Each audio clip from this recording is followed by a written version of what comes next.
ចឹងវីដេអូគឺបង្ហាញអំពីរបៀបផ្លាស់ប្ដូរឈ្មោះឬ password Wi-Fi ជាមួយនឹង router នេះ router ZTE ស៊េរីទៀតនេះស៊េរីចាស់ណាចឹងយើងធ្វើការ login ផ្លាស់ប្ដូរទាំងអស់គ្នាទីមួយយើងត្រូវភ្ជាប់ Wi-Fi ដែលយើងចង់ផ្លាស់ប្ដូរមួយនឹងមកហើយយើងចូលកន្លែងអក្សរ I មានវងមូលនេះដើម្បីទៅមើល IP address របស់វាលេខម៉ានហើយយើង scroll ចូលក្រោមមកនេះ router ហ្នឹងឬ IP ហ្នឹង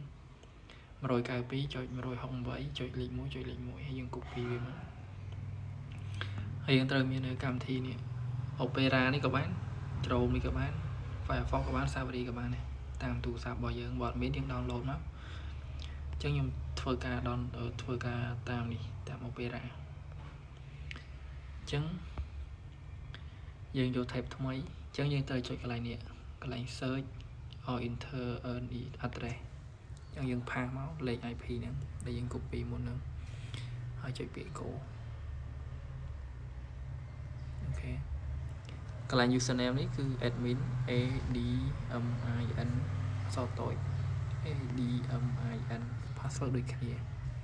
ហើយ login បន្តមកទៀតយើងចុចកន្លែងពាក្យ network អូខេបន្តមកទៀតចុចកន្លែងពាក្យ WLAN លេខបូកលើគេអូខេបន្តមកទៀតយើងចុចកន្លែង SSID setting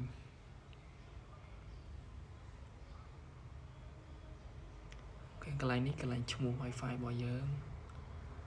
នេះឧទាហរណ៍ថាបើយើងចង់ផ្លាស់ប្ដូរយើងចុច select លើវាហ្នឹងមកយើង select អញ្ចឹងហើយយើងលុបហើយយើងដាក់លេខឈ្មោះថ្មីមកហើយចុច submit ហើយយើងចូលទៅ connect Wi-Fi ម្ដងទៀតចេះ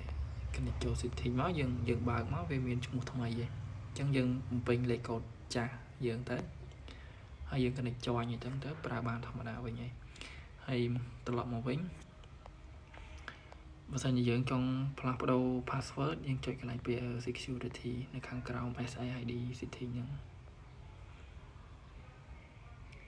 អូខេវា refresh មួយមកយើងមើលកន្លែងនេះវិញនេះ password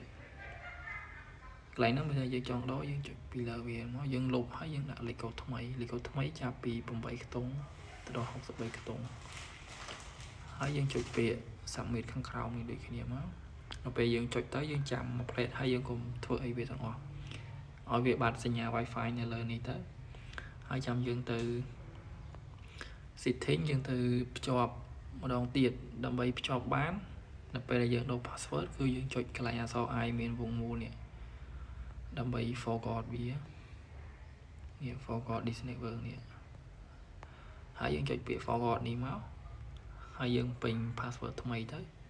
join ទៅហើយប្រើបានវិញឯង